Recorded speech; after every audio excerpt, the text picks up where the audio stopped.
Hola, buenas tardes. Permítanme que me presente y después iré presentando a las personas que me acompañan en la mesa, que son quienes realmente tienen mucho que decir y mucho que aportar. Nosotros, en este caso, somos anfitriones y los anfitriones muy contentos de serlo, no solo de la charla coloquio de hoy, sino también de colaborar con la iniciativa que se pone en marcha.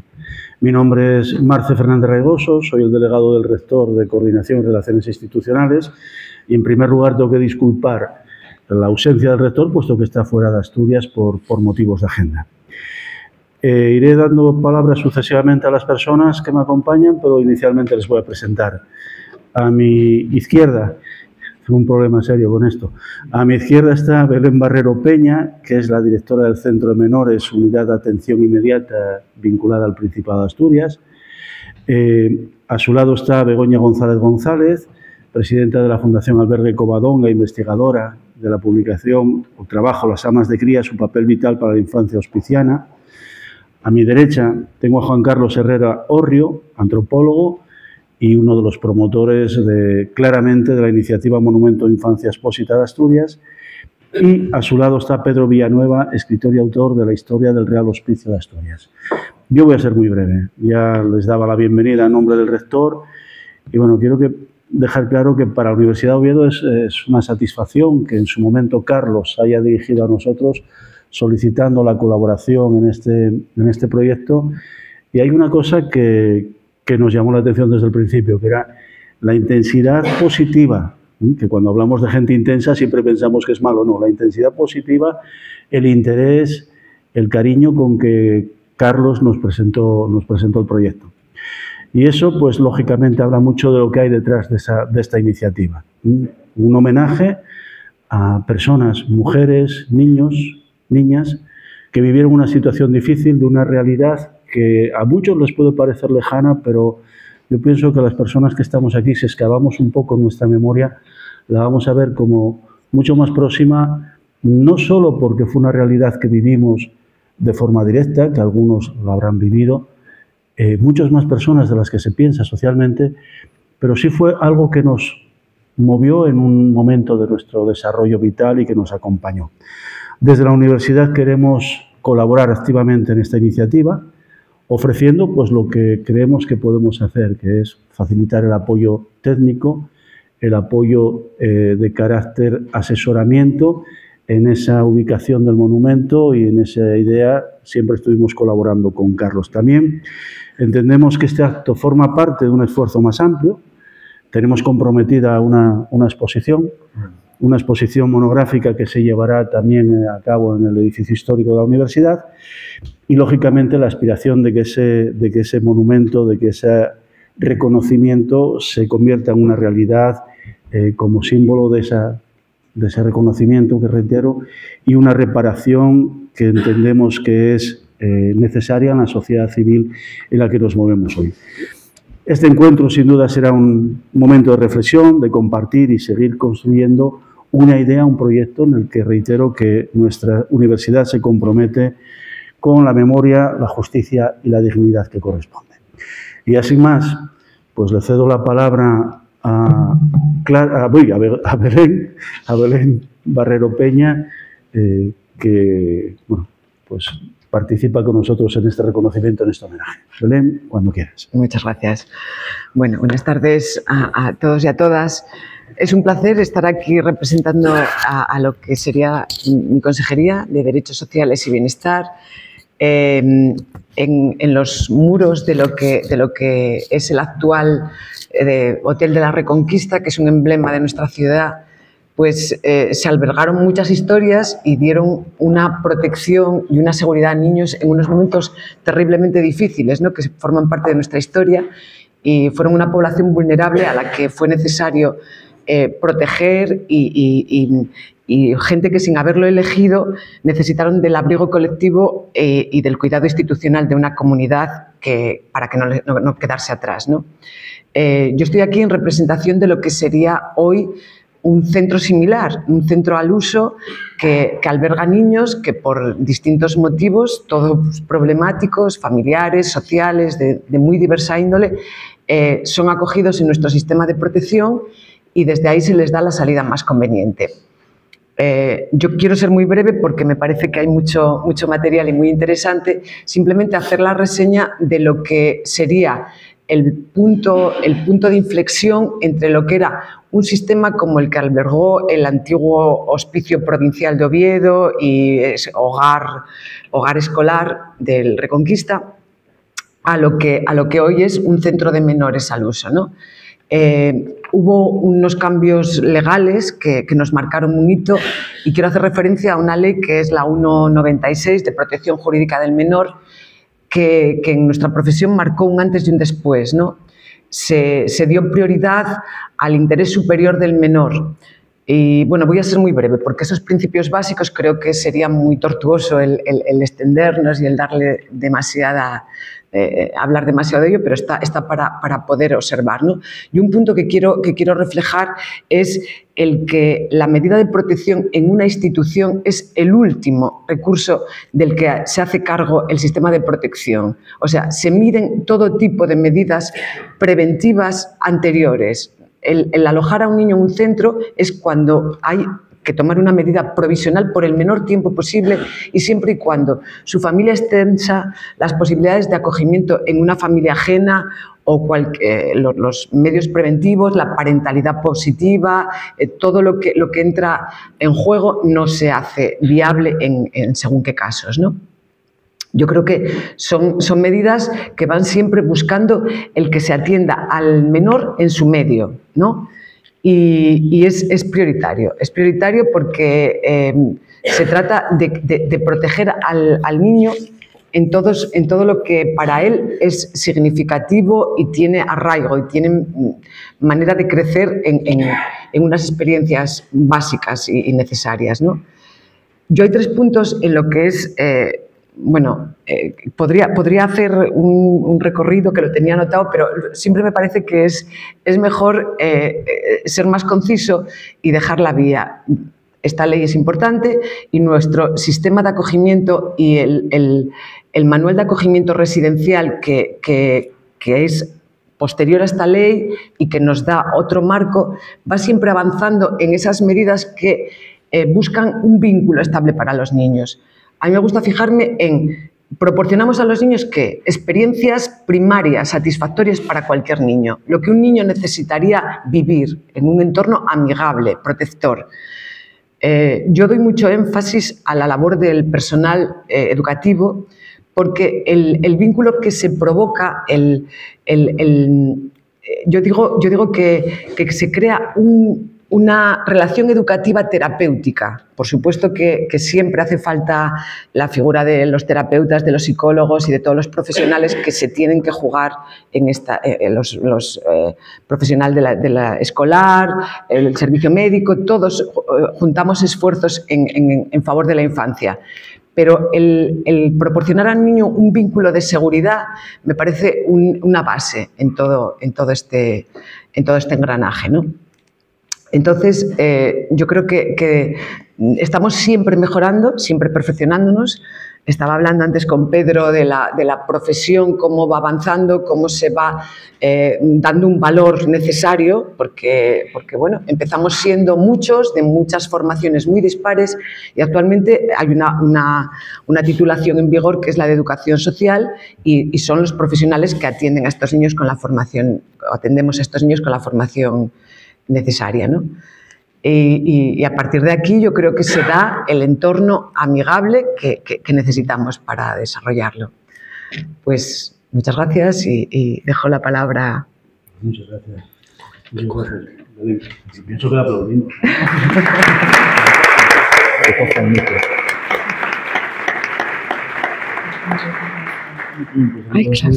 Begoña González.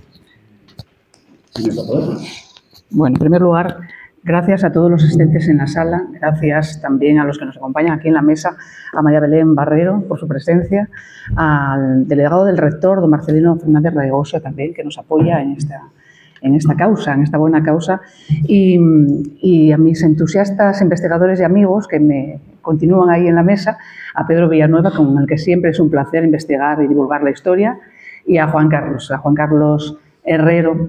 hórreo porque le tengo que agradecer expresamente que me haya invitado a este proyecto precioso que tiene entre manos. Es el ideólogo de esta idea, me parece que es muy pertinente y muy justa, pero quiero además hacerle un reconocimiento especial y públicamente porque es una persona que lleva muchos años, lleva prácticamente toda la vida interviniendo en campañas de ayuda a los demás, campañas humanitarias, siempre con proyectos por y para los demás. Y hoy le va a tocar un proyecto que es un poquitito para él también, porque aquí va a haber una implicación también personal y eso va a suponer un plus de ilusión, ¿no? Y de satisfacción personal. Así que ya irá siendo hora que también este proyecto le tocara a él en lo personal, dándose tanto a los demás, ¿no? Y antes yo me voy a centrar en la figura de la mujer en el hospicio, formando ese grupo de trabajadoras llamadas nodrizas, pero antes yo siempre digo, y Pedro lo comparte conmigo, que es importante cuando hablamos de historia, los que manejamos libros, donde obtenemos datos y estadísticas, también transmitir al que acude a escucharnos las sensaciones, los pálpitos que tenemos o lo que nos transmite cuando nos enfrentamos a esa investigación. Yo tengo que decir, y Pedro lo ha compartido conmigo en muchas ocasiones, que de todas las investigaciones que he hecho, posiblemente una de las más duras haya sido esta, la del Hospicio de Oviedo. Manejar los fondos documentales que custodia el archivo histórico, pasar días, horas, pasando aquellas páginas de aquellos libros de gran formato donde cada hoja representa a un niño que acaba de ingresar, donde prácticamente en esos 2 siglos de existencia, en el primer siglo, esas páginas están en blanco, apenas hay un párrafo o 2 que describe la llegada, el horario, y a continuación de esas 2 líneas aparece la cruz, la fatídica cruz que nos dice que esos niños no han pasado de esa noche o de un par de meses o del primer año de vida, ¿no? Uno sale del archivo histórico con ese nudo en el estómago, porque han sido muchos fallecimientos, muchas muertes por inanición que quedan así registradas y sobre todo sale uno con esa certeza de que lo que está produciendo es un auténtico sacrificio de niños, ¿no? En situaciones de marginalidad. Y hecha esa introducción, que me parece que es importante, es decir, con qué ánimo se afronta esto y después con qué ánimo se sale también, vamos a enfocarnos en ese papel de la nutricia, de la nodriza, ¿no? Porque era tan imprescindible en ese ámbito del hospicio. Además, hay un comentario que siempre me gusta hacer, que el estudio de los expósitos siempre se estudió de una forma paralela a las familias, como no mezclándose con ellas, como si no tuviera nada que ver con las familias de las que procedía, de la sociedad, ¿no? Como si la dinámica de una sociedad no estuviera también marcada por el número de ilegítimos, por el número de niños que se dejan en un torno o los que deambulan por la calle, ¿no? Y no, pues claramente ese índice de población, ese segmento de población también influye en la dinámica de una sociedad. Por eso es importante ahora estudiarlo en conjunto, ¿no? Y vamos a centrarnos, como digo, en las mujeres, las nodrizas. Estas mujeres desempeñaban un papel imprescindible, pues hasta la aparición de la leche de fórmula para los bebés, bien entrado ya el siglo XX, el único alimento que podía garantizar la supervivencia de estos lactantes era la leche humana, ya fuera de su propia madre o de otra mujer. En el hospicio, todo lactante que ingresara tenía una nodriza que debía alimentar, además, parece una cifra verosímil, 3, 4, 5 o incluso más menores. Nos centraremos en esas nodrizas de la inclusa, distinguiéndolas de esas otras amas de cría que en las sociedades burguesas, en las familias de la alta sociedad, incorporaban a su ámbito doméstico. Nada que ver, estamos hablando de unas empleadas que gozaban hasta de un cierto estatus, un privilegio, y desde luego con unos salarios nada que ver con el de estas mujeres, ¿no? Estamos hablando de las nodrizas de los pobres, de esas mujeres que, aun dedicándose a la misma actividad que estas anteriores, tradicionalmente eran acusadas de inmorales, analfabetas, de baja condición, poco afectivas con los expósitos y que solo buscaban el beneficio económico en la mercantilización de su leche. Estas nutricias debían aportar un certificado de salud y de conducta emitido por su párroco para poder hacerse cargo del expósito, pero en ocasiones eran los propios clérigos los que se negaban a que sus parroquianas lactasen a hijos ajenos. Había esos prejuicios sociales, ¿no? Llegando incluso a ser repudiadas en la Iglesia, hasta que no devolvieran de nuevo los niños al hospicio. Contradicción social, desde luego, que afectaba duramente a estas mujeres trabajadoras. Para darnos una idea de cómo era el ámbito global en España, hay una revista, El Nuevo Mundo, que publica en el año 1905, dice, sobre las amas de cría de la Inclusa de Madrid, dice que tienen a su cargo nada menos que a 7.000 criaturas. Y dice de ellas, confiadas a manos mercenarias que no siempre los cuidan con cariño y solicitud, ¿no? Para que nos hagamos una idea de cómo era la fama de estas mujeres. Ya en la segunda mitad del siglo XVIII, cuando nace nuestro Real Hospicio, de Oviedo cobran 20 ducados anuales por dar crianza a un menor, que tras 4 o 6 años debía devolver al hospicio. Las amas de cría podían ser internas o externas. Las primeras eran las jóvenes embarazadas, por ejemplo, que acudían al centro buscando asilo hasta dar a luz. Después se comprometían a criar a otro niño, además del suyo. Otras madres internas eran, por ejemplo, las residentes, contratadas permanentemente para amamantar a varios pequeños a la vez. Por ello, realmente, solo si el lactante salía pronto del hospicio, hay que reconocerlo, si era confiado a una nodriza externa, tenía alguna posibilidad de sobrevivir. Se estima una cifra de 30.000 mujeres al año dedicadas a este menester en aquella España del siglo XIX. Voy a leer un extracto de un libro de expósitos de una parroquia asturiana, por ejemplo, para ponernos en situación. 7 de octubre de 1816 se entregó este niño para su cuidado y lactancia a una moza soltera residente del lugar de Llueves, en esta parroquia de Santa María de Cangas, habiéndola prevenido antes del cuidado y limpieza de este niño y entregándola 2 pañales de lienzo nuevo y 10 reales. Otra nota, por ejemplo, dice: apareció en el torno una niña que tenía 3 años y dice que se llama Juana, sin saber sus causantes. Traía vestido, unas sayas, una camisa, un paño todo viejo. Púsela en este día al cuidado de Francisca San Martino, vecina de Caraduje, en esta parroquia. Bueno, vemos que la casuística era diversa: niños en el torno, niños en el pórtico de la iglesia o una niña de 5 años o de 3 años, ¿no?, acercándose a la casa cuna en este caso. Las nodrizas los atendían en su propio hogar durante 4 años con la obligación de personarse anualmente con los niños después en el hospicio para una comprobación de su estado y portando carta del párroco en la que se garantizaba que esos menores eran los mismos que habían salido en su día del hospicio. Pero este distanciamiento del centro también implicaba riesgos. Riesgos como, por ejemplo, que ellas olvidaran sus obligaciones o que enfermaran o que no les dieran los cuidados pertinentes, ¿no? Por eso el hospicio procuraba siempre emplear a vecinas que no estuvieran en comarcas demasiado lejanas, ¿no? En ocasiones, pasado ese periodo inicial, las familias de acogida decidían voluntariamente prohijar al menor. Y en ese caso el reglamento estipulaba la devolución al hospicio de todos los ingresos recibidos durante todos aquellos años de manutención. Eso nos viene a decir en qué situación de extrema pobreza se encontraba el propio hospicio, ¿no?, cuando recuperaba el dinero que había invertido, porque realmente la precariedad fue una tónica general durante toda su existencia. El hospicio también acogió a hijos ilegítimos. Entrecomillado, dijo que hallándose como se halla en estado soltera, tuvo una hija que se remitió al Real Hospicio para cubrir su honor. Esto es también muy habitual leerlo en los libros. De hecho, las personas acomodadas con hijos naturales podían dejarlos en el hospicio siempre que corrieran con los gastos de su manutención. Sobre este tema va a hablar más extensamente Pedro, no me voy a extender yo más. Distinto era para la soltera pobre que quisiera dejar a su hijo, porque en ese caso debía dar pruebas de 3 cosas: de que había sido madre solo una vez, de que tenía sincero arrepentimiento y de una conducta honrada. Así, a costa del abandono de niños, las mujeres accedían a un salario a cambio de amamantar unas y las solteras a cambio de despojarse de ese estigma social que les impedía acceder al mercado laboral. A medida que avanza el siglo, se generaliza en Europa una mayor concienciación hacia la mortalidad infantil. Se crean las casas cuna, esos lugares de acogimiento en lugares más periféricos. Había que impedir que los niños murieran en el traslado. 9 de cada 10 niños morían en ese viaje, por lo que se contrata a mujeres de las zonas rurales para que se hagan cargo de su crianza. Las nodrizas de esas casas cuna eran nodrizas permanentes, llamadas de tabla, y vivían forzosamente en el edificio. Ellas se hacían cargo del menor en las primeras horas hasta que se encontraba el ama definitiva que fuese a criarlo. Y tanto a unas como a las otras se les exigía tener buena salud con un certificado médico local. Normalmente eran mujeres casadas, sanas y de probada conducta, aunque hubo casos en que se admitieron también a solteras y a viudas por esa persistente escasez de nodrizas, ¿no?, en una actividad que, como decimos, no siempre era bien vista. Las nodrizas recibían una libreta de crianza para ir anotando los pagos y las incidencias, incluida la propia muerte del menor. Cuando esto ocurría, era el párroco el que informaba al hospicio central del suceso. En los libros más de una vez hemos visto como causa de la muerte el hambre. Los casos en que el niño le era retirado a la cuidadora, que la verdad que no eran muy frecuentes, pero también podían suceder, era cuando la nodriza estaba enferma, si era notoria esa falta de atención que dijimos antes, o si la mujer se encontraba en un estado de total necesidad. En esos casos se retiraba al menor.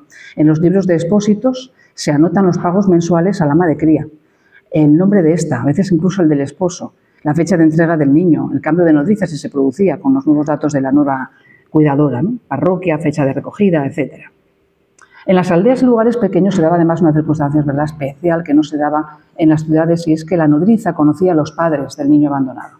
Ante esta situación, y cuando el menor ya criado debía regresar al hospicio, las cuidadoras hacían un último intento por convencer a esos padres para que el niño fuera acogido en el hogar familiar, ya que la ley no los obligaba a ello. Hablamos de la desprotección del menor, no era considerado un segmento especialmente a cuidar. En uno de estos casos se deja escrito que, por ejemplo, el cura párroco y la nodriza hicieron las diligencias pertinentes con esa madre, pero no hubo manera de que consiguiera que recogiese a la niña, ¿no? Y dice el párroco en el libro, por lo que la despaché con otros niños para el Hospicio de Oviedo en abril, día 10 de 1843. El sueldo de esas mujeres iba a depender fundamentalmente de la edad del niño. Cuanto más pequeño, pues más se cobraba. Y de su estado de salud. Si requerían unos cuidados especiales, pues ellas cobraban más. Por ejemplo, en el Real Hospicio de Oviedo, en el siglo ya XX, ellas cobraban 30 pesetas al trimestre durante el primer año de vida. Esa cantidad bajaba a 20 pesetas al trimestre del segundo al cuarto año de vida. Y ya después la cantidad bajaba a 10,50 pesetas el trimestre del cuarto al noveno año, disminuyendo su remuneración. Durante toda su existencia, el hospicio siempre se vio afectado por el mismo problema, la falta de recursos. Como consecuencia, muchas amas de cría sufrían retrasos en sus cobros, incluso hasta 8 o 12 meses. Hay un oficio, por ejemplo, en el Hospicio de Oviedo recogido en el año 1823, donde el rector hace alusión a una protesta que hay a la puerta de un grupo de nutricias que se queja porque les adeuda 8.300 reales, ¿no? Él les promete que van a cobrar. En el texto pone: antes faltaría el alimento a todas las personas que están en esta casa que descuidemos la lactancia de los infantes puestos a su cuidado, ¿no? Pero esa promesa no se cumplió porque 15 años después la deuda era muchísimo mayor. En 1839 asciende la deuda, el endeudamiento general del hospicio asciende ya a 300.000 reales, de los cuales la mayoría corresponde a las lactancias. Esta situación puso en grave riesgo económico al hospicio hasta tal punto que se vio imposibilitado a admitir más expósitos. No podía costear a las nodrizas y es cuando vemos, seguramente Pedro también lo ha advertido en los libros, que hay muchísima mortalidad, una altísima mortalidad de lactantes en esa época. A comienzos del siglo XX, el Real Hospicio de Oviedo contaba con 11 nutricias internas y más de 700 fuera de la casa alimentando a otros tantos expósitos.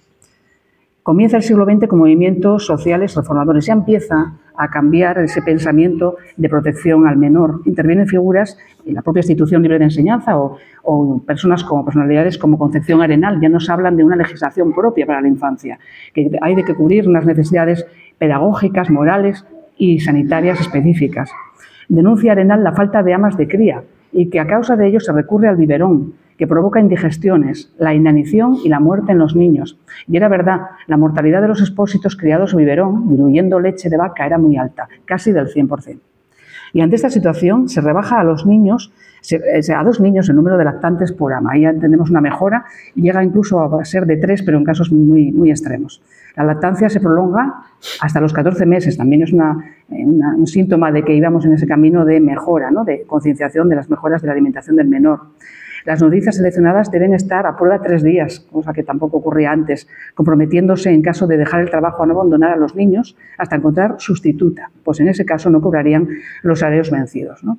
También se controla que los niños no sean llevados por una nodriza de su localidad, evitando así posibles abusos, o incluso que las madres y ellas preparen el ingreso del menor, cosa que ocurría alguna vez para cobrar la ayuda económica.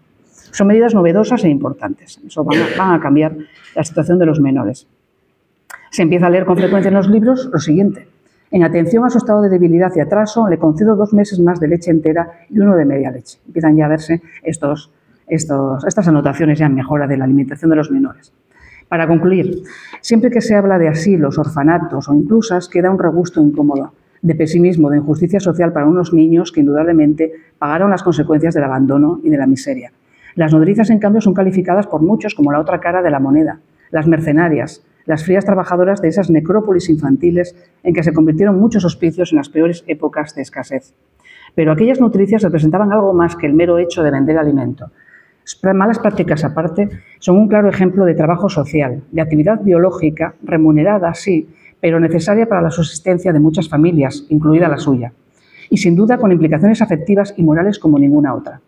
Porque en el fondo, aunque la actividad no partiera del altruismo o de la solidaridad, sí existía cierta reciprocidad entre las partes, al tratarse unos y otros amas de cría y niños de individuos marginales del mismo estrato social empobrecido, intentando subsistir por cualquier medio. Y aunque el alcance de los hospicios fue insuficiente para unos niños que fácilmente morían en el primer año, para otros al menos supuso una oportunidad, una posibilidad de sobrevivir en muchos casos, hasta preferible al destino que les aguardaba en ese hogar familiar. Lejos todavía de conceptos como puricultura, pedagogía y pediatría, estas instituciones mejoraron la suerte de los niños de la vergüenza, de la pobreza o de ambas situaciones a la vez, gracias al buen hacer de sus funcionarios, de la experiencia acumulada, de los avances sociales y sanitarios que después vinieron, e indudablemente gracias también a la atención y celo de muchas de las nodrizas contratadas a lo largo de su dilatada existencia. Muchas gracias.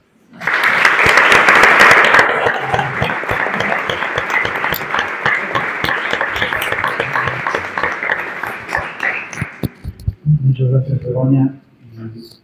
Le damos la palabra entonces ahora a Pedro Villanueva, compañero de la Universidad de Salamanca, escritor, que nos va a hablar sobre la historia de los hospicios. Bueno, nos daría para unas jornadas, yo creo, ¿verdad? Todo esto nos da para mucho y creo que nunca hay que olvidar, pues eso, humanizar todo, ¿verdad? ¿Qué voy a decir? Reitero las gracias. Estoy en un sitio, vamos, que he venido varias veces y estoy encantado. Igual me adoptan aquí en la Universidad de Oviedo con un poco de suerte. Intentaré a ver cómo lo gestiono.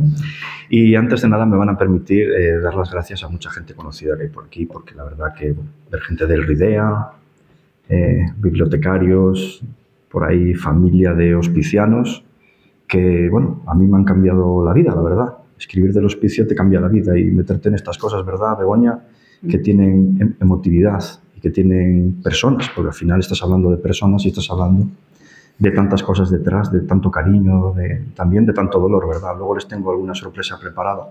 Lo que voy a intentar es ser ameno, ir un poquitín al grano. También tengo por ahí estudiantes de psicología, ¿no? No solamente el derecho. Yo soy politólogo y al final me metí en Salamanca en derecho, ¿no? Estoy haciendo el doctorado precisamente, espero depositarlo en esta semana, precisamente de lo que habla Begoña, de que el Hospicio de Oviedo fue un laboratorio para los futuros derechos de las mujeres, ¿no? Ahí se gestan cosas como que las mujeres pudiesen ser, bueno, entrar allí en secreto, preservando su identidad,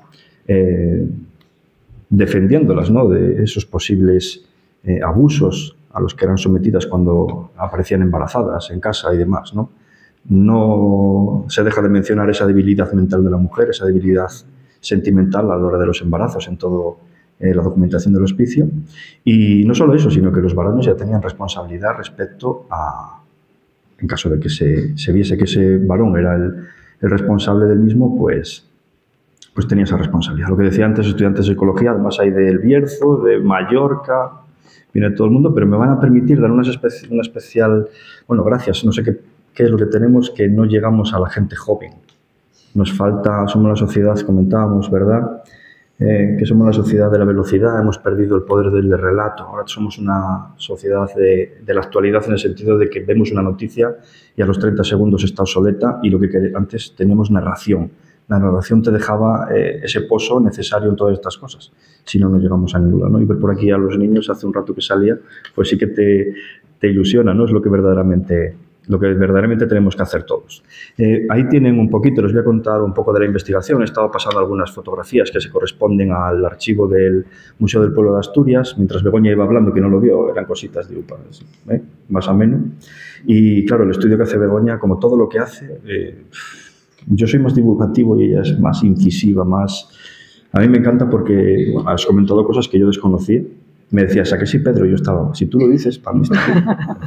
Pero bueno, lo que les decía, este señor que ven aquí es Gil de Haz, es el fundador del hospicio en 1752, un preilustrado para mí, porque antepone muchas de las cosas que estarían por venir, ¿no? Esa influencia francesa la demuestra en las ordenanzas. Luego, si tienen ocasión, echen un vistacito a lo que les he traído ahí, porque es una posibilidad única de ver las ordenanzas originales de 1792. Unas de ellas estaban en el interior del hospicio, y las medallas que llevaban colgadas, las últimas fotografías de los niños que estaban en el hospicio, ¿no? Esas fotografías que enseñaban a los padres que querían adoptar uno y que pasaban por allí, ¿no? Están ahí esas últimas que recuperé por ahí el mercadeo, ¿no? Siempre el mercadeo, Begoña, esto es, no nos queda otra.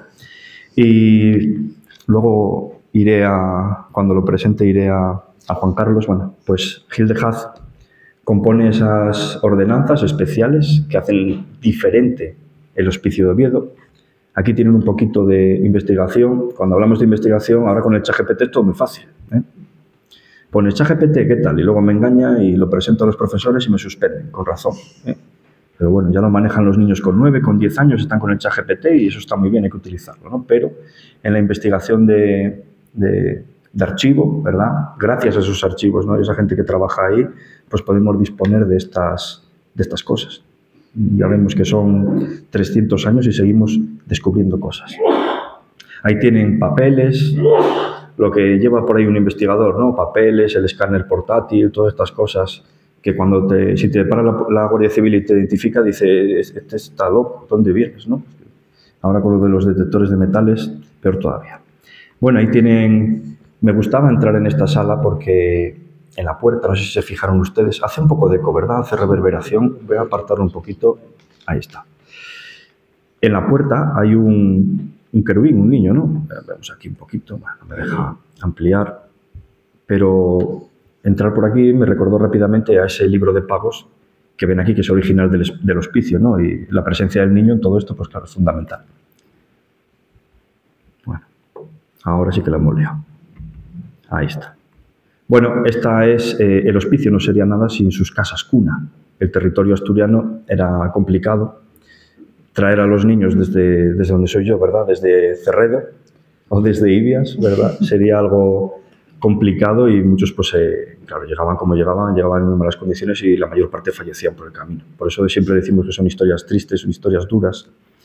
Y estas casas cuna, esta red de casas cunas se crea y de hecho en esos archivos estaba el acta de la Junta que dispone eso, ¿no? Que se creen esa red de hijuelas, les llaman así, para poder gestionar esos niños que había en todas las zonas de Asturias y no solamente eso, sino los problemas económicos, políticos y religiosos que conllevaba, porque Mondoñedo protestaba, Cantabria protestaba porque se hacían cargo de niños abandonados que eran asturianos y que llevaban allí por cercanía, ¿no? El que los llevaba quería salvar a la criatura, ¿no?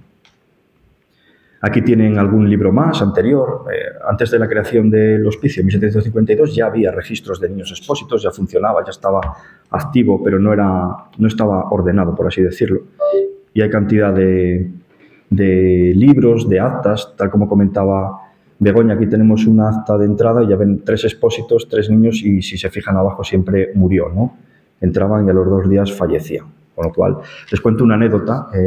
Pedí a mi mujer, no volvió a hacerme nunca más caso, que me acompañara al archivo para que me ayudase a buscar, pues, palabras clave, ¿no? No pretendas leer todo, yo esto no lo entiendo, tal. Pues búscame esto, cosas que estaba buscando. Y los investigadores, ¿verdad, Begoña? Cuando nos ponemos, pues olvidamos todo y cuando miré a mi mujer estaba llorando. Y claro, ¿qué hace llorando? Es que esto es muy triste, es que yo no quiero mirar más esto. Claro, era toda esta ingente cantidad de datos que son personas, que son niños, que son historias, pues hacen daño, ¿no? Aquí tienen algunas fotografías que tengo de las casas cuna. Esta, por ejemplo, igual la conoces, Juan Carlos.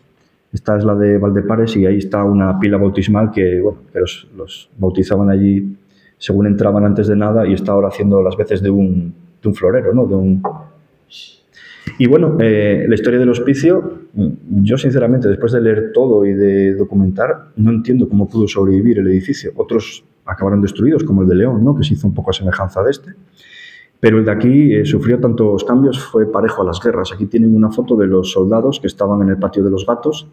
Ahí hay soldados bueno, era un hospital de sangre. No sé si conocen que el hospital del Rich también fue hospital de sangre en Madrid y el de aquí también, ¿no? Cuentan, hay muchas cosas, leyendas y sí que es cierto que algunas son ciertas. Historia social, tenemos que cogerla siempre muy despacio, pero nos da muchos datos. Luego cuando les ponga el vídeo verán por qué se lo digo, ¿no? Decían que ponían de parapeto libros, documentación del hospicio, cosas, pues bueno, pues era la guerra, ¿no? Ahí no hay cuartel, ya estamos viendo que vivimos momentos convulsos y que lo importante es sobrevivir. Y estos niños que estaban aquí y los pobres de solemnidad también tenían que hacerlo así. Esta fotografía, antes amplié, no sé si se fijan ustedes que pone en el patio hospicio. Está hecha, ya ven, aérea, ¿no? Desde un avión, no sé si republicano o nacional, de los sublevados, pero ponían hospicio para que no lo bombardearan. O sea, se libraron gracias a eso. Lo colocaron tanto en el patio, me dicen por ahí que amplíe, ahí está. esto de la tecnología. Luego no seré capaz de volver a ponerlo, pero bueno. Y lo colocaban ahí también en los patios para que no dispararan, porque aparte estaba colocado en lo que era la línea, una de las más duras, que era desde el Monte Naranco. Entonces, pues bueno. Aquí tienen pues algunas actividades que hubo en el hospicio. Esta fue una exposición de aves que hicieron en el patio, ¿no? Hay cantidad de cosas que han pasado por ahí y que cuando... Bueno, yo la primera vez que fui ahí fue por trabajo, dormí allí y desconocía totalmente que había sido un hospicio. Por la noche no dormí bien, algo había por ahí. A mí como me gusta lo de Cuarto Milenio y todas estas cosas. Algo había, algo raro ahí, ¿no? Pero muchas actividades, esas visitas me van a permitir además hacer un alegato, ¿no? Luego un alegato aprovechando que tenemos representantes institucionales para alguna cosa, que no vale dinero además, es cuestión de memoria histórica. Y bueno, aquí tienen la sala de maternidad. Esta sería una sala moderna, pero en esos derechos que les comentaba antes de las mujeres había esa cámara secreta. No tiene nada que ver con esta. Lo que más llama la atención de la cámara secreta, aparte de estos derechos, es la cantidad de suicidios que se producían. No piensen ustedes que llegar a esa sala era protección total, sino que era una manera de evitar el suicidio, el aborto, el infanticidio, o sea, tantas cosas. Y hay cantidad de actas que reflejan esos suicidios, ¿no? Esos momentos duros que pasaban, no podían salir, no podían verlas, claro. Imagínense ahí encerradas hasta que das a luz y te recuperas posteriormente, ¿no?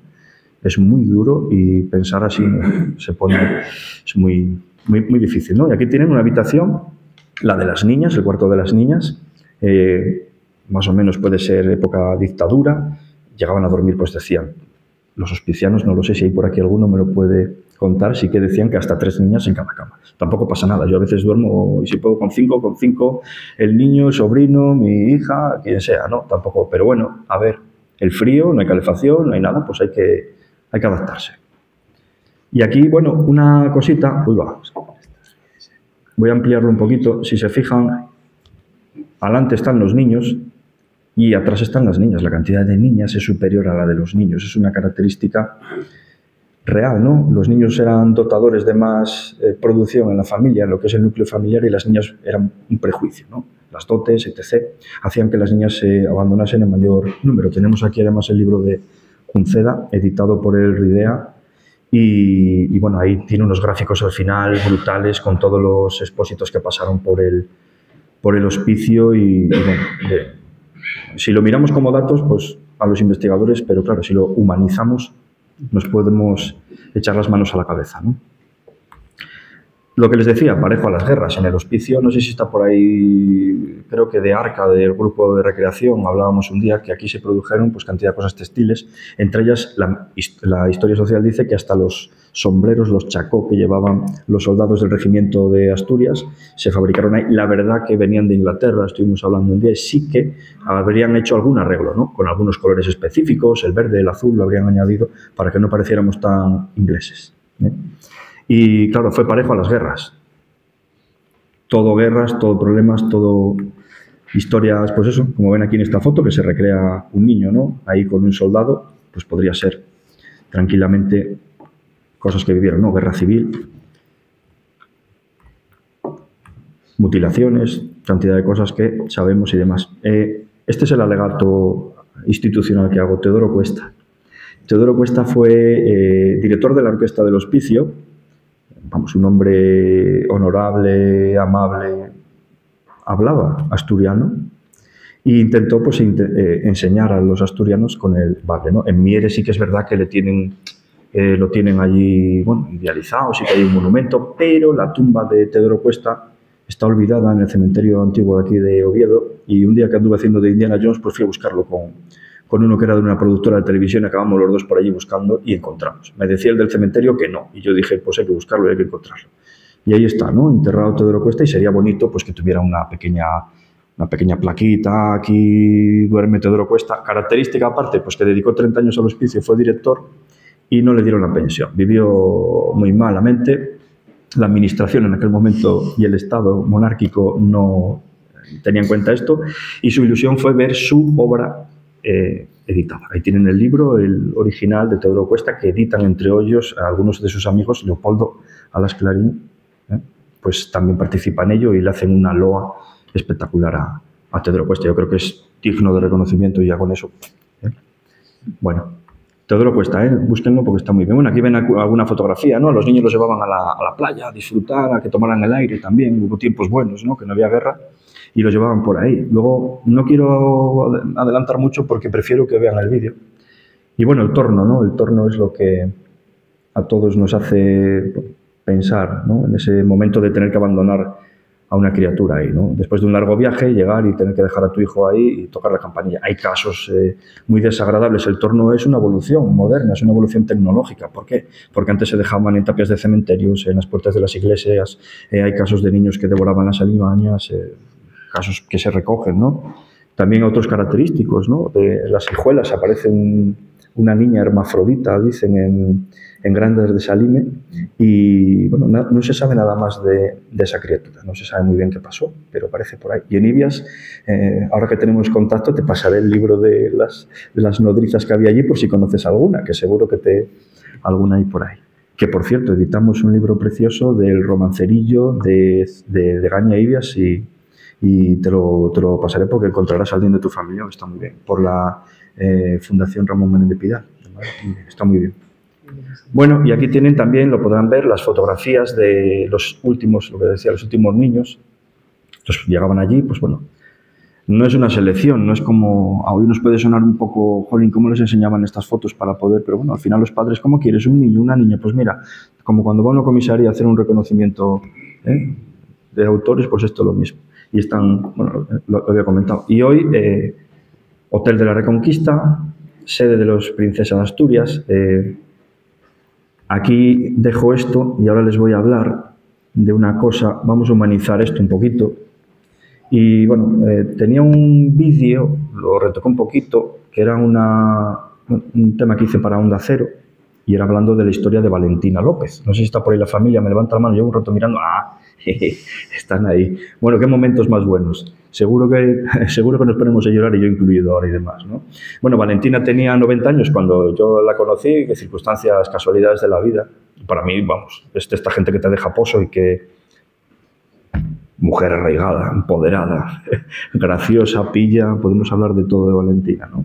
Pues después de... Bueno, no vio el libro, no sé si lo vio editado, sí, que tenía otro título, Soy Francisca, pero bueno, era muy... Y bueno, le hicimos una entrevista gracias a ChatGPT. Le he dicho a ChatGPT, te paso el MP3 y me lo pones en Word. Y oye, qué listo que es el tío. Me lo puso. Dije, y además quita lo repetido y dale sentido. Y una maravilla. Para eso la tecnología es genial. No sé si sabían que esto pueden hacerlo con ChatGPT. Y bueno, este vídeo incluye la historia, las vivencias de Valentina López, niña cuna, y que no vio el Hotel de la Reconquista. Cuando le comentábamos de ir a verlo, cuando hablé con ella, dijo que sí, que quería ir a verlo, pero se puso tan nerviosa que luego al día siguiente no... Me dejó ahí con un ramo de flores en la puerta. Me dejó plantado. Se puso nerviosa y luego decía que quería volver y bueno, pues falleció después y no. Les voy a poner ese vídeo y también incluye una nieta de Perú, nieta de hospicianos, que nos quiso mandar un mensaje hoy y bueno, lo voy a compartir con ustedes. Así que nada, perdonen un poquitín el sonido porque fue un poco así preparado de aquella manera y demás. Voy a ver si... Voy a apagar un poquitín las luces para que se vea un poco mejor. Dejaron en el Hospicio de Oviedo, sola por no poder mantenerla. Allí pasó sus primeros días, recuperando las fuerzas para poder subsistir. Ya recuperada pasó por los brazos de dos familias, haciéndose cada día más fuerte, más viva. Años después volvió al hospicio, a esa vetusta que la recibía con cielo plomizo entre azules y grises. Entre las paredes del viejo y majestuoso edificio aprendió a vivir, aprendió de la amistad y también de lo difícil que es avanzar. En el 36 la alcanzó la guerra de hermanos, con sus disparos y bombas tronando en su sueño. Imágenes de niños jugando en el patio alcanzados por disparos perdidos y las carreras para ocultarse en los sótanos del lugar que le diera cobijo. Creado tantos años atrás para el cuidado de los más pobres y también para ella, fue el Hospicio Real de Asturias. Lo sacaron en camionetas de ganado rumbo a pueblos cercanos, agachados y temblando, sin saber qué pasaba, sin entender qué era la guerra y por qué se mataban los mayores con los bonitos colores que tenía el mundo. Pasó la guerra y quedó el hambre. Valentina López fue niña cuna asturiana. Criada en Oviedo y orgullosa de quien es, sus 92 años le recuerdan todo lo que vivió y de lo mucho que nos quejamos por nada. aún saborea los ecos de su amor cuando se casó con ilusión, esa ilusión que vino cargada de hijos, pero que pasó fugaz perdiendo al hombre de su vida siendo tan joven. Pero no paró por ello. Saltó el muro, avanzó, vivió. Agradece que le enseñaran en el hospicio los oficios de los que vivió, los que le dieron de comer. Mira con ojos traviesos mientras cuenta sus escapadas del edificio para ganar unos duros y buscar esos besos bajo las tapias pobladas de musgo, al abrigo de los abrazos de quien sería su marido. Encontró a su madre, marchando a donde estaba en cuanto se enteró, a lomos de una mula que era lo que había para ir a Turón, y allí perdonó y se abrazó a una madre que ya no la perdería jamás. Nunca más entró al hospicio y mira con desconfianza a quien le dice que es un lugar de lujo, un hotel para ricos, el Hotel de la Reconquista. Sigue respirando esencias de vetusta acompañada de quienes más le quieren y sigue saltando muros, enseñándonos a vivir, recordándonos que el tiempo es un breve compañero. Hay historias que no deben ser escritas, deben viajar entre los vientos y ondas de la radio, como esta historia que les cuento, la de la vida misma. ¿Te acuerdas de la guerra? De allí, cuando empezó todo el jaleo de la guerra, ¿te acuerdas? Bueno, yo de la guerra poco me acuerdo porque estábamos allí. Eras pequeñina. Claro, estábamos en el sótano. Y a lo mejor estábamos en el campo, ahí en el parque ese, donde está ahora eso. Y si venían los aviones y teníamos que echar a correr para el sótano. Para esconderos allí en el sótano. Pero fíjate tú que en los tejados de la residencia, del hospicio, había un letrero allí que traía 1000 niños. Y bombardeaban igual. Y tiraban bombas igual. Claro, tocaba además igual. estaban en la línea de tiro Claro. desde el Naranco. Claro. Pero ahí Porque no, había edificios. nunca en el patio pasó. alguna murió. Claro. Ahí nunca bombardearon así para esos sitios, no. Pero sin embargo, hubo una que sí vino una bala perdida. Ah. Allí en el patio. Y le pegó un tiro, ¿eh? Sí.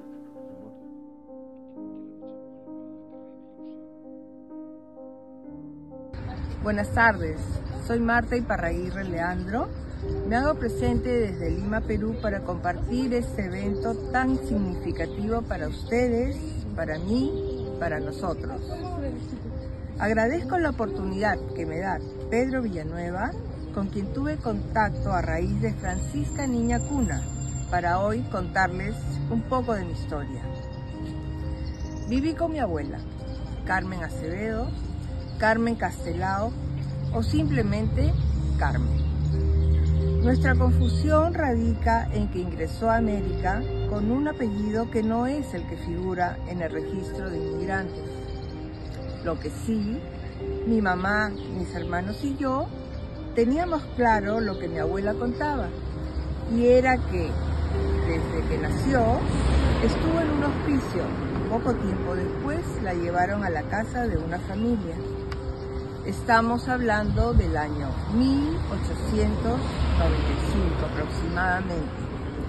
Gracias al libro Historia del Real Hospicio de Asturias, pude asumir que estuvo en la casa cuna de San Juan de Prendonés. ¿Por qué? Porque por algún tiempo tuvimos contacto con la familia que la acogió y en algún momento mencionaron Prendonés. Llegó a Perú vía Buenos Aires y Valparaíso. Contaba que escribió una carta a su hermano de la familia que la acogió pidiéndole que le responda, colocando en el remitente de la carta el apellido Castelao. De esa manera, ella podía demostrar que era el hermano que declaró tener a las autoridades en América. No tuvo respuesta. Más tarde, sí tuvo una respuesta a otra de sus preguntas. Aquella vez, cuando pidió que le dijeran quién era su mamá, le respondieron que no lo podía saber porque era un secreto de confesión. ¿Cuántos secretos, cuántas historias guardan los hospicios? Y aquí estamos, después de más de 100 años, aceptando que soy parte de ellos, evocando a todas las personas que pasaron por ahí, sea cual fuere su rol. Ahora es indistinto.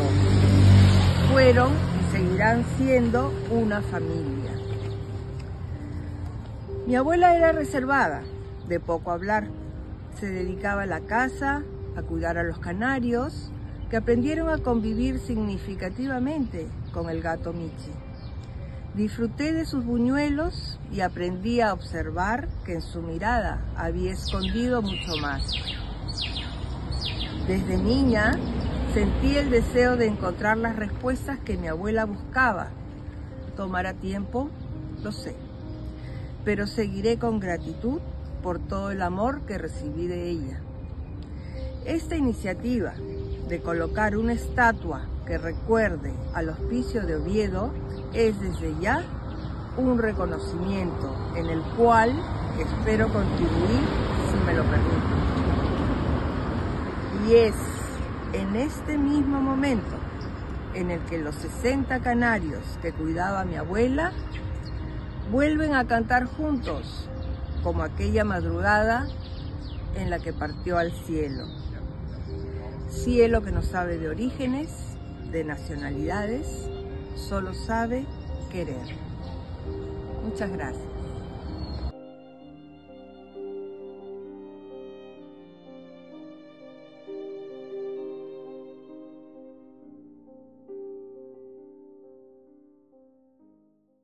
Acabo de encontrar hoy un tesoro, además de yo soy bombero de profesión.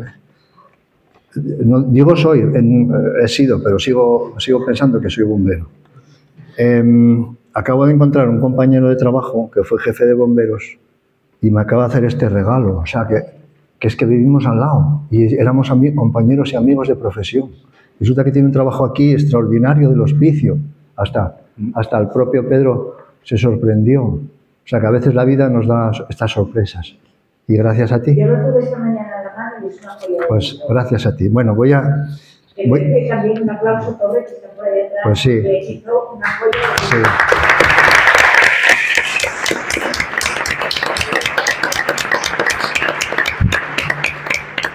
Decía, quise decir, y es que no puedo evitarlo, de hecho cuando fui a visitar, y quiero agradecer antes que todo que aquí hay incluso señoras y señores diputados que están apoyando esta iniciativa, pero en firme, con compromiso, porque hemos ido a visitar a todos los grupos políticos, a todos sin excepción, todos tienen el libro. Yo ya les adelanto, al final de mi última, no les quería quitar mucho tiempo porque vamos a ser económicos con el tiempo y vamos muy bien, gracias a los compañeros y compañeras y sobre todo a la Universidad de Oviedo que ahora voy a hacer hincapié.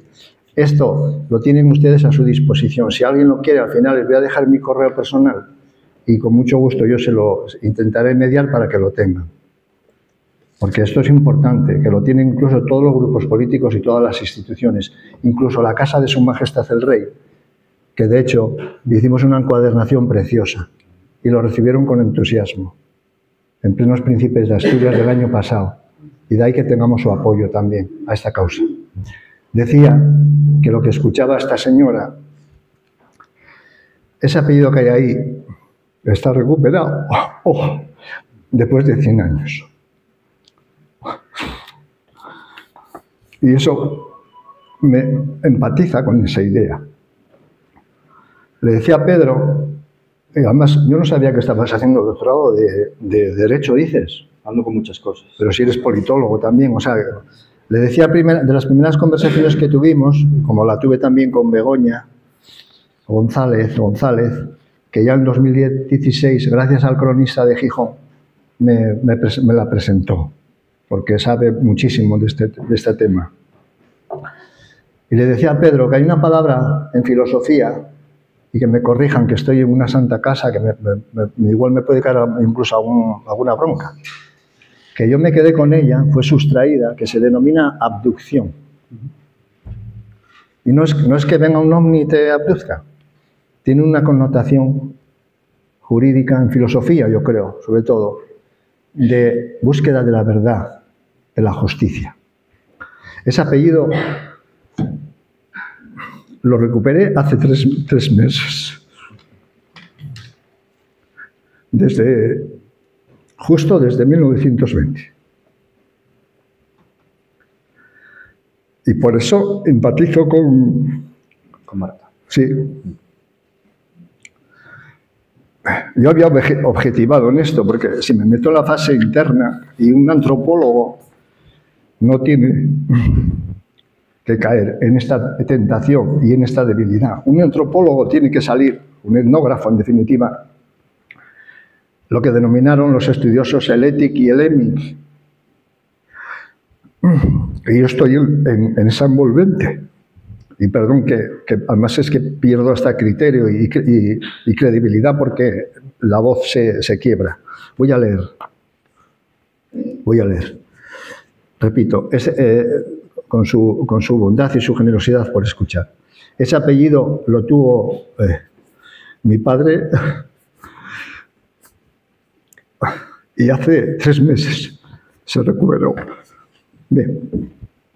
En primer lugar, agradecer a la Universidad de Oviedo, en la persona del rector magnífico, representado por el delegado de don Marcelino Fernández Reigoso, el apoyo institucional a esta iniciativa al disponer de esta magna aula emblemática para acoger la causa justa que se persigue, proporcionando puente entre 2 edificios históricos como son la Universidad y el Real Hospicio.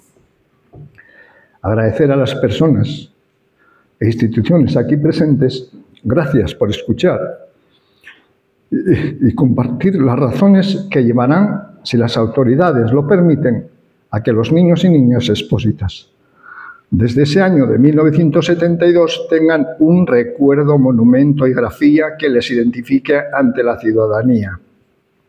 La iniciativa Monumento a la Infancia entiende que es hora que el edificio declarado Monumento Nacional en su día y bien de interés cultural tenga, al menos en sus jardines de acceso parterres, una referencia de lo que ha sido y a quien acogió.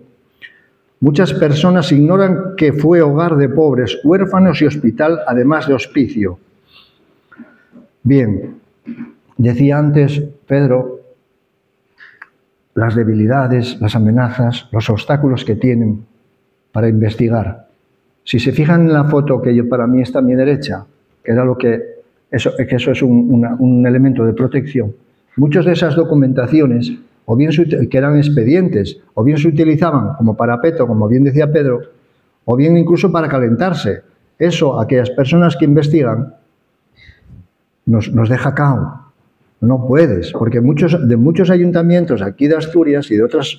Yo recorrí prácticamente, digo, 3/4 de España, allanando esta originalidad, ese concepto de verdad, de justicia, que decía esa señora.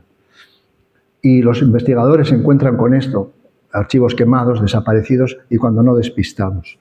Por eso ponía esa foto. Y ese concepto de luz y esa aparición, esa es la verdadera representación del concepto de exposición. En teoría, y que me corrijan personas más eruditas, los críos se exponían ya en época de Roma.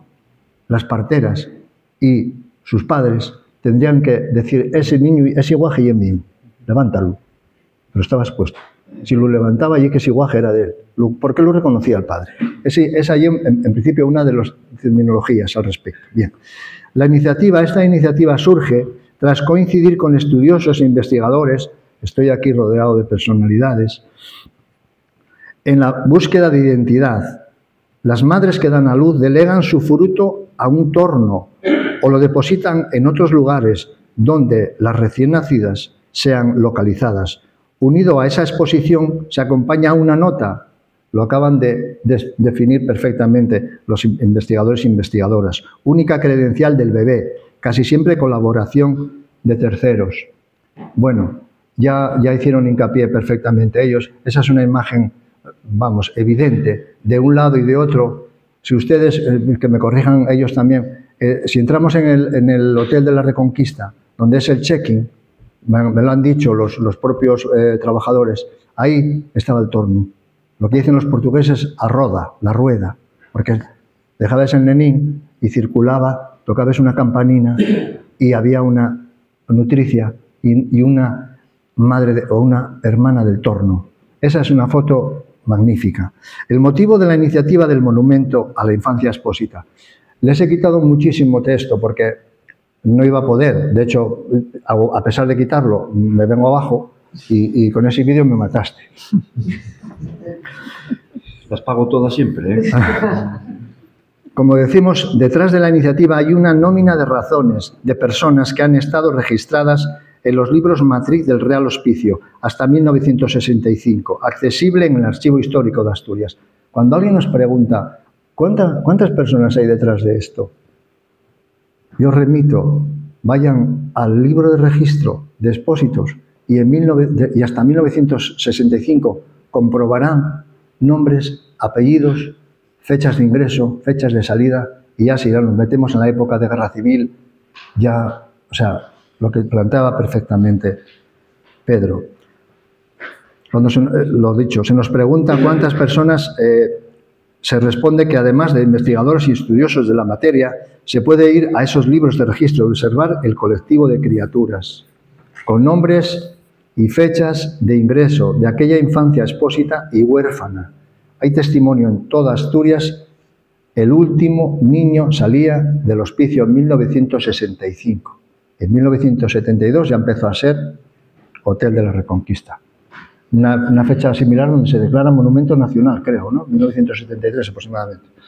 A todas las autoridades que apoyan las iniciativas se les ha entregado aquí hay personas, por ejemplo, del Ayuntamiento de Gijón, en representación de doña Carmen Morillón, que doy muchísimas gracias por estar, a los diputados, distintos diputados y diputadas de los grupos políticos que aquí presentes, y en particular también a la agrupación de Vox, que mañana va a presentar en la Junta General del Principado una iniciativa, una proposición no de ley, que fue empatizada, entendida y aceptada tácita y verbalmente por el resto de los grupos. Todos y cada uno de los grupos políticos, todos. Los primeros fueron Izquierda Unida, a continuación el PP, a continuación Foro. Todos y cada uno están informados, todos. Tienen el libro regalado. Se les llevó este portafolio con imágenes alegóricas, evidentes de lo que se está planteando, como un elemento didáctico para que para embeberse en esta realidad que se pretende. Bien, la pregunta entonces hay que contestarla. Propio de la etnografía, que quiero relatar muy breve, cómo podemos materializar, que ese es el núcleo principal. ¿Cómo podemos materializar? Y lo decía María Jesús, la bibliotecaria del RIDEA. ¿Cómo podemos materializar que el monumento a la infancia expósita sea una realidad tras esta investigación?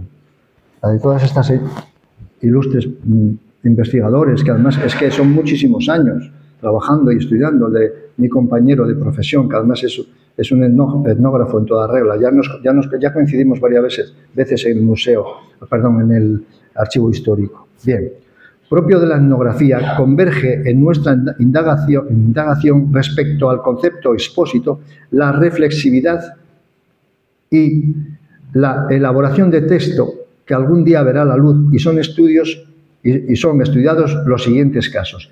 Cuando hablo de estos casos, aquí ya se confunde lo que decíamos que en términos de ética al final es fonética o fonémica, que extrajeron los antropólogos de parentesco, como Levi Strauss, en esa concepción de cuando el investigador vive una realidad, la de un hospital actualmente, la de una cultura, la de cualquier microsistema, y tiene que objetivar y extraer esa esencia, cómo viven, cómo piensan esas personas. El problema es que cuando el investigador es jugador, juega, que ese es el problema que yo he tenido. Porque esa casuística y causística se ha vivido en primera persona. En cuanto uno va a los archivos de Barcelona, de Madrid, de Pontevedra, de Gijón, y a veces incluso hay un patrón de despiste, de que se quiere despistar una identidad, por eso ese concepto. Bien. Propio de la etnografía, converge en nuestra indagación respecto al concepto expósito la reflexividad y elaboración de texto, que algún día verá la luz. Bien. La cesión de un niño al hospicio, esto ha sido así. Esto está datado en 1907, La Coruña. Cesión de un niño, es que de todo ese hilo argumental histórico se encadena, se concatena con una realidad personal. Porque dices, bueno, no, pero lo que decíamos, ¿no? Tú decías a tu esposa, oh, esto, ¿cómo puede ser esto? Pero es cuando dices, ostras, si aquí está una tía abuela, aquí está o sea, y está así, o sea, esto es fehaciente y lo declaro bajo juramento. Bien. Punto 1. Cesión de un niño al hospicio por enfermedad o pobreza de la madre. Esta persona llegó aquí a Oviedo, de Coruña, y necesitaba una criatura, porque perdió el suyo. Perdió el suyo cuando lo depositó en Coruña. Y eso le dejó un estigma.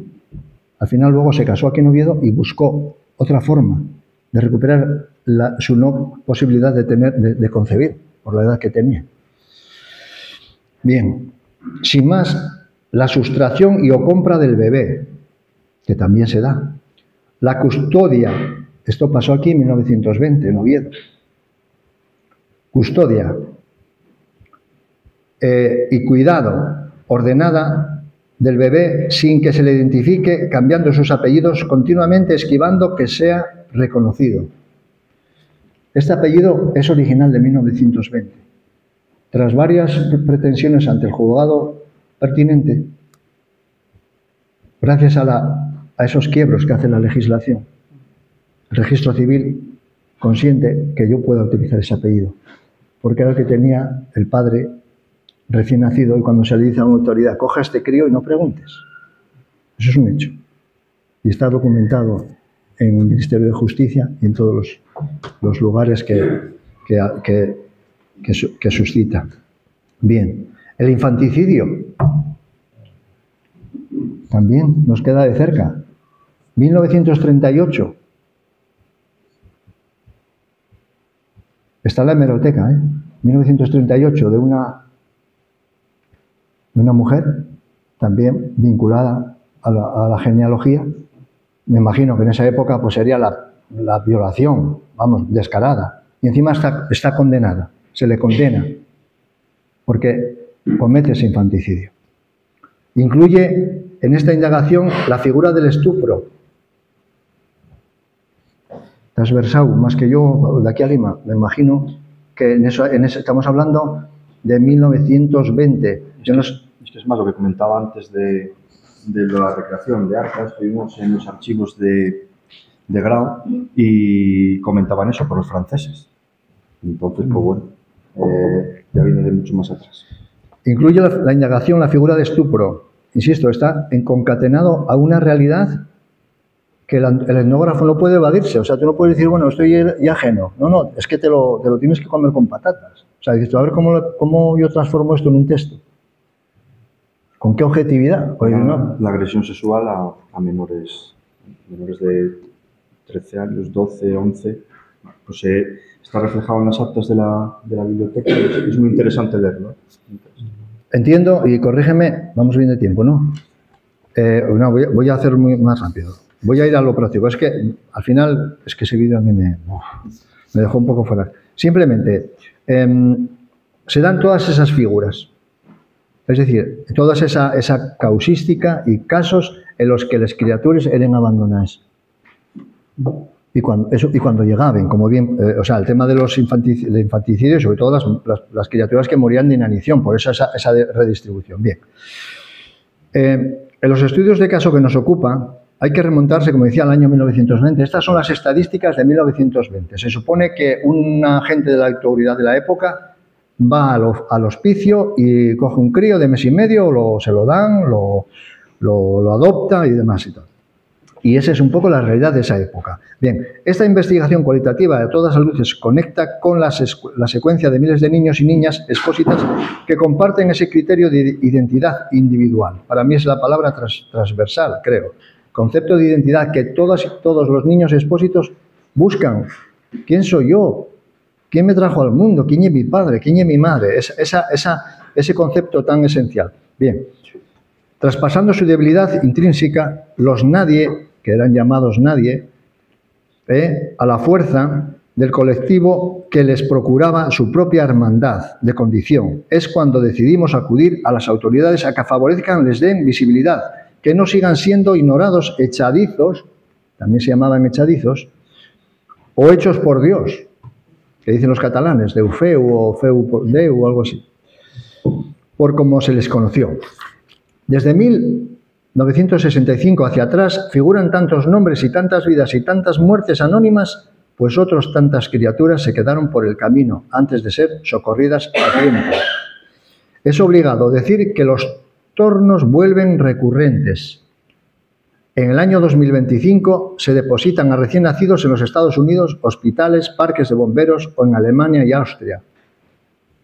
Hemos estado conversando con asociaciones americanas que están propiciando el que sean depositadas esas criaturas ahí. Bien, perdón por este resumen que es muy fugaz y muy emocional, yo no pude evitarlo, pido disculpas. Vamos al proceso de la iniciativa, que es lo que nos trae aquí, y agradecemos enormemente su presencia, de verdad. Tras el periplo de investigación y algún sorprendente hallazgo, el 15 de mayo de 2024, la Fundación Princesa de Asturias acoge de primera mano esta iniciativa, refrendando su apoyo. Es la primera institución que dice, Juan Carlos, esto podemos hacerlo, tienes nuestro apoyo y hay un oficio para que se lleve adelante, hecho por la directora, doña Teresa Sanjurjo, a la cual estamos agradecidísimos. A continuación se suma la Casa de Su Majestad el Rey y de ahí se inicia la andadura al resto de autoridades que apoyan esta iniciativa. La Vicepresidencia del Principado también emite un oficio apoyando la iniciativa. La Consejería de Servicios y Bienestar Social. De aquí hoy la presencia de Belén, que agradecemos enormemente. Ayuntamiento de Oviedo, Gijón, Federación de Concejos, la Universidad de Oviedo, en la persona del rector y en su delegado, que emiten un oficio apoyando la iniciativa. El RIDEA también, y sobre todo también las Hijas de la Caridad, que su visitadora principal emite un oficio. Es decir, el sustento de apoyo es abrumador. A ver cómo lo materializamos.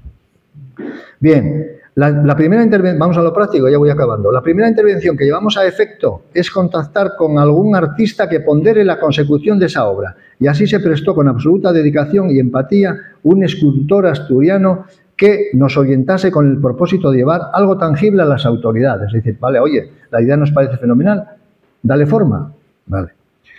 Con los deberes hechos, el 24 de octubre de 2024, ya ponemos fechas, nos reunimos en la Vicepresidencia del Principado con la jefa de gabinete de Vicepresidencia, doña Jimena Llamedo, la viceconsejera de Turismo, dado que el Hotel de la Reconquista está en el Consejo de la Sociedad OASA, y el director general de Patrimonio Cultural, que es el que al final, en una comisión ad hoc, tienen competencia para decir, oye, lo que se va a poner aquí tiene que sujetarse a esto. Bien. A partir de esa reunión, la Consejería de Cultura nos remite al BOPA del 11 del 2 del 2003, su anexo 1, de delimitación del espacio de protección del antiguo Real Hospicio de Oviedo para cualquier propuesta que se lleve a efecto. Voy acabando. En las instituciones consultivas que refiere el BOPA, ese BOPA de limitación son la Real Academia de Bellas Artes de San Fernando, la Real Academia de la Historia, la Universidad de Oviedo y el Comité de Urbanismo y Ordenación del Territorio de Asturias. Es decir, son los órganos consultivos que dijeron, oye, este entorno no se puede, hay que delimitarlo y no se puede allanar, entre comillas, de alguna manera. Es decir, todo aquello que se haga tiene que ir de acorde con unos principios de actuación urbanística. Bien, con estos antecedentes, el 4 de noviembre de 2024 nos remiten la Autoridad del Patrimonio, el director general, la siguiente anotación, literal. Dentro de ese ámbito ahí grafiado es el único contacto oficial que tenemos para que esto se lleve a efecto. Anexo del BOPA de 2003, 11 del 2 de 2003, sería precisa autorización del patrimonio para la instalación de la escultura, debiendo ajustarse la misma a unas características de proporción con el entorno y de no competencia visual en ningún caso, con el propio edificio declarado bien de interés cultural. Es decir, todo aquello que se haga ahí tiene que sujetarse a este epígrafe. Proyectado por el escultor que se prestó voluntario, la réplica de su inspiración artística se remite. Por cierto, el escultor es la misma persona que rehabilita, entiendo, ¿no?, el busto de Isabel II que hay aquí. Se le da, o sea, se lo pasa a la propia universidad, esa responsabilidad. Tras levantar acta de la reunión del 24 de octubre, la estimación del tamaño, materiales y un coste en torno a 90.000 euros que cifra el escultor, eso nos da fuerza para decir, bueno, ya lo hemos ponderado, está dimensionado, incluye la fundición con la que él se contacta a Madrid, los materiales, bronce, etcétera, pero no incluye la pena que él tiene una percepción del universo, de una bola esférica de mármol de 1 metro y al final una envergadura de 4 metros aproximadamente. Es decir, llevábamos los deberes hechos a las autoridades para que, bueno, nosotros aportamos esto. Bien, a día de hoy aún se estudia por la Administración dicha propuesta, teniendo en cuenta que el escultor se ofreció a las autoridades a visitar su casa, su taller, y aprecien y evalúen su proyecto escultórico. De hecho, ha hecho una réplica en la forma como hace él. Él, por ejemplo, la Plaza de las Palomas de aquí de Oviedo la hizo él, etcétera. O sea, tiene un bagaje escultórico brutal y asturiano. Dado que esa primera opción registrada conforme al procedimiento administrativo no ha tenido respuesta, presentamos tanto a las autoridades del Principado como al Ayuntamiento de Oviedo, que de alguna manera implican su corresponsabilidad con esa zona urbanística y del propio bien de interés cultural, y en su caso, la tercera, o sea, decíamos que la primera opción registrada conforme al procedimiento administrativo no ha tenido respuesta. Presentamos tanto a las autoridades y al Ayuntamiento de Oviedo la opción de hacer un concurso de anteproyectos o similar. Es decir, que si la Administración tiene a bien, se puede hacer una convocatoria y aquella obra que por estos órganos consultivos o por un tribunal ad hoc convengan que es la ideal, pues pudiera ser.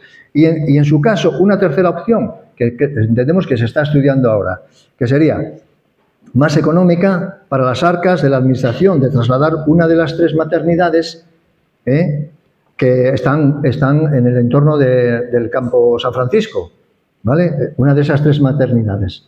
Bien, y en su caso, ¿qué sería? Actualmente, el Ayuntamiento de Oviedo está valorando esta última propuesta que les hemos hecho, trasladar la maternidad de Miranda.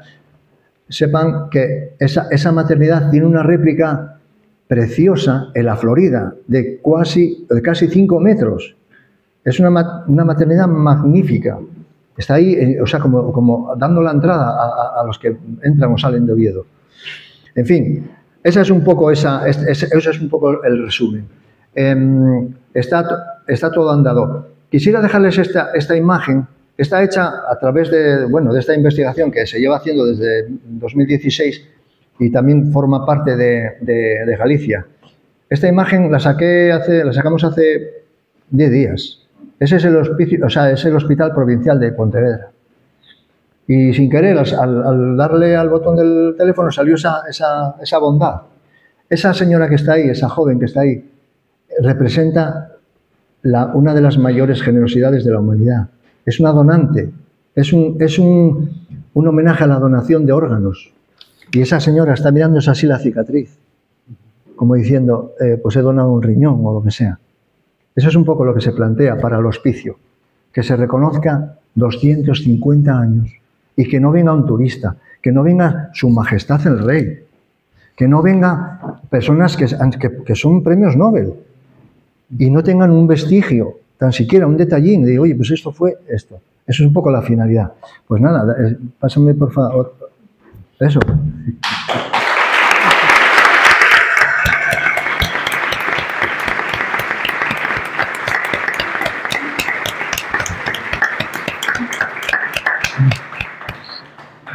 Bien, muchas gracias.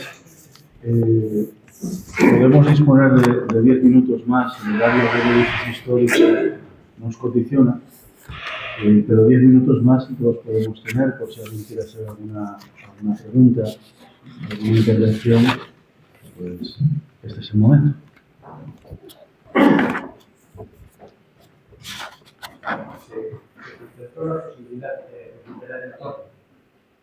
En el edificio. ¿O cómo es la pregunta? La posibilidad de recuperar el torno. No está el torno. El torno. Si se contempló la posibilidad de recuperarlo. O sea, hacer uno nuevo. Me parece que es un poco tener el edificio.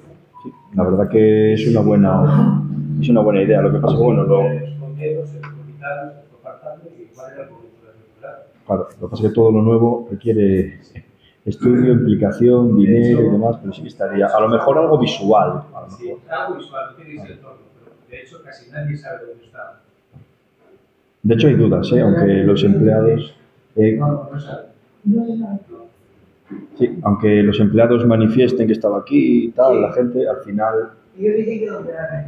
Sí, Luego, claro, luego era muy a semejanza del de León y por los planos de León, ahí sí que también se coincide. Sí, los soportales en general, yo los sitios donde voy procuro siempre buscar a ver dónde están y tiene más o menos esa dinámica, ¿no? de esa discreción que ya venía de tiempos de Fernando VI, Carlos III, etcétera, que vamos, promovían que las mujeres no tenían por qué pasar ese trance, ¿no? y absoluta discreción. De hecho, era una encomienda que les hacían desde los médicos a las cuidadoras, etcétera. Pero bueno, en lo que es el edificio, hay una, cuando se rehabilitó, de hecho yo accedí al archivo del Ayuntamiento de Oviedo y seguramente que algún compañero o los investigadores podrán aportar más, llegó a hacerse una puerta ad hoc. Esa puerta que está a la derecha, esa puerta está hecha para, creo que era una salida de emergencias de una discoteca. Eso está ahí registrado. Bueno, yo por lo que pude investigar sobre el tema, sitúo el torno, cuando se entra en el porche, lo que era la recepción, la sitúo a la derecha porque es donde están las salas de maternidad, o sea, de lactante. Porque en la otra parte, de la izquierda, estaban oficinas. También recuerdo que algún investigador sitúa el torno casi una vez pasado el hall general, que antes era abierto, en el patio interior. Pero eso a mí me resulta difícil porque las puertas del hospicio se cerraban por las noches y no dejaban pasar personas. Por lo tanto, era más fácil que estuviese fuera que no dentro.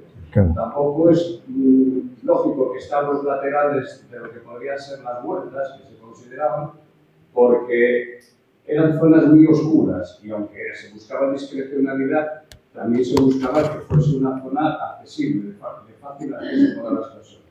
En cuanto a los tornos, en la investigación que yo realicé desde 1600 hasta ahora, bueno, hasta 1770, solo encontré 2 tornos en Oviedo. Uno era en el convento de la Vega, abajo, y el del hospicio. No había ninguno más. Y bueno, eso es lo que puedo decir, si puedo aclarar algo en cuanto a la ubicación posible que podría tener el torno de cada hospicio. Sí, yo quería añadir que Tomás Marcos de la Fuente, fundador del albergue Covadonga de Gijón, hospiciano, que ingresó en la casa en el archivo de provisionales, aquí en el hospicio, me ayudó en la investigación, vinimos aquí y me señaló exactamente dónde estaba el torno, incluso me comentó episodios. Recuerdo, era un niño que era encomendado a muchos recados y se le hacía de noche, y me acuerdo que una vez de noche vio a una mujer dejando al niño allí, ¿no? Entonces, tener una hora, además, a partir de las 10 de la noche, a las 11 de la noche, una hora propicia para dejar a los niños en el torno. Entonces, lo recuerda exactamente dónde estaba. ¿Dónde estaba el torno? Sí. ¿Y qué parte es? En esa parte externa a la derecha. Él me dijo lo mismo, sí, me lo señaló. Ahora no se ve ni siquiera la huella en la pared, no, pero me lo señaló, sí. Yo también quería hacer una apreciación. Estamos hablando de 1752. Los tornos pudieron ser varios. Las situaciones diferentes a cada momento. Y luego tenemos esa manera de ver todo con presentismo. Y el hospicio estaba, pues eso, eran cortinas, paja, tablas. O sea, no pensemos que era un sitio como el que conocemos hoy, ¿no? Por eso las fotografías. Entonces pudo haber varios y dependiendo de cada situación habría uno u otro. Pero sí que el último sí que coincide ahí. Luego también en Ponferrada tienes alguno para... Ahí hay uno también. Es que la cuestión es que los libros de bautizados, por ejemplo, de